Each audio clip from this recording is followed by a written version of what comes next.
ఆదాయానికి మించిన ఖర్చు, ఎదుటివారిలా బ్రతకాలనే కోరిక రెండూ ప్రమాదమే. మొదటిది నిన్ను అప్పుల పాలు చేస్తుంది, రెండవది నీ సంతోషాన్ని దూరం చేస్తుంది. అందుకే ఉన్నదానిలో హుందాగా బ్రతకడం మంచిది. అనుభవం అనేది వయసును బట్టి వచ్చేది కాదు. ఏమైనా మాట్లాడే ముందు ఎదుట వ్యక్తి మనసు నొచ్చుకుంటుంది అని ఆలోచించి మాట్లాడాలి. అది లేనప్పుడు ఎంత వయసు ఉన్నా అనుభవం ఉన్నా వ్యర్థమే. శ్రీకృష్ణుడు అంతటి వాడే భార్య సత్యభామ ధైర్యం సాహసాన్ని లోకానికి తెలియజేయడానికి యుద్ధం మధ్యలో విశ్రమిస్తూ ఆ బాధ్యతలను సత్యభామకు అప్పచెప్పాడు. సత్యభామ దుర్గాదేవి అవతారం ఎత్తి రాక్షస సంహారం చేసింది. ఆడవారి శక్తిని గుర్తించిన వాడే సకల శుభాలను పొందగలడు. భార్య గొప్పతనాన్ని దేవతలు సైతం గుర్తించారు. వారి జీవితంలో అన్నీ చేయించగలిగారు. మరి మానవులలో ఎంతమంది ఉన్నారు? ఈ కాలం ఆ కాలం అని కారణాలు చెప్పక మనం అనుకున్న వారితో నిజాయితీతో ఉంటే ధర్మం కాపాడుతుంది. ఇష్టం లేదని ఎవ్వరూ మనతో చెప్పరు. వాళ్ళ ప్రవర్తనను బట్టి మనమే వారిని అర్థం చేసుకోవాలి. డబ్బులు ఉన్న వారి వెనుక మనుషులు ఉంటే మంచి గుణం ఉన్న వారితో దేవుడు ఉంటాడు. ఆకులు రాలితే అందం మాత్రమే పోతుంది, ప్రాణం కాదు. డబ్బు లేకపోతే నీ విలువ మాత్రమే తగ్గుతుందేమో, నీ వ్యక్తిత్వం కాదు. డబ్బు కన్నా అందం కన్నా వ్యక్తిత్వానికి విలువ ఎక్కువ. కాకికి మనిషికి తేడా లేదు. ఆహారం కనపడితే వాలిపోయేది కాకి, అవసరం కొద్దీ వాలిపోయేవాడు మనిషి. ఆహారం తినేసి ఎగిరిపోయేవి కాకి, అవసరం తీరిపోయాక మెల్లగా తప్పుకునేవాడు మనిషి. మౌనంగా ఉండడం చేతకానితనం కాదు, పట్టించుకోపోవడం పిరికితనం కాదు.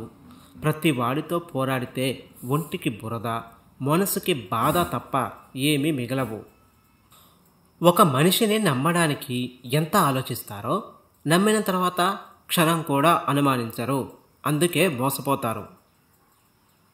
ఆనందానికి ఆత్రం ఎక్కువ, కొద్దిసేపు మాత్రమే ఉంటుంది. బాధకి బద్ధకం ఎక్కువ, వెళ్ళదు.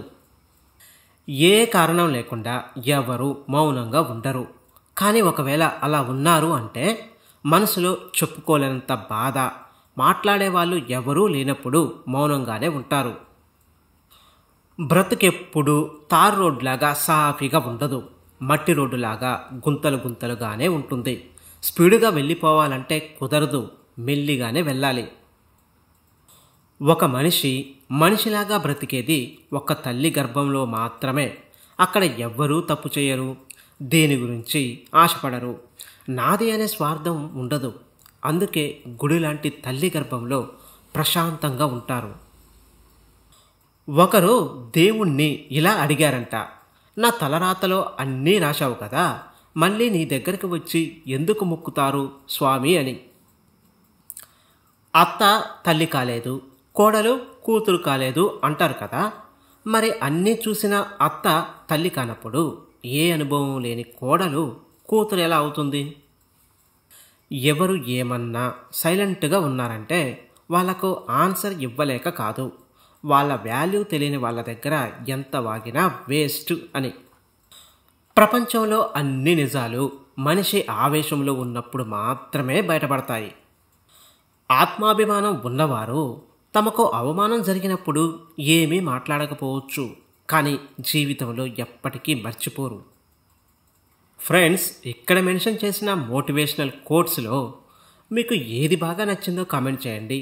ఫర్దర్గా నేను అప్లోడ్ చేసే మోటివేషనల్ కోట్స్, జీవిత సత్యాలు మీకు నోటిఫికేషన్ రూపంలో రావాలంటే మన ఛానల్ని అయితే ఇప్పుడే సబ్స్క్రైబ్ చేసుకోండి. ఈ వీడియో నచ్చితే లైక్ కొట్టి మన ఛానల్కి సపోర్ట్ చేయండి. Thanks for watching.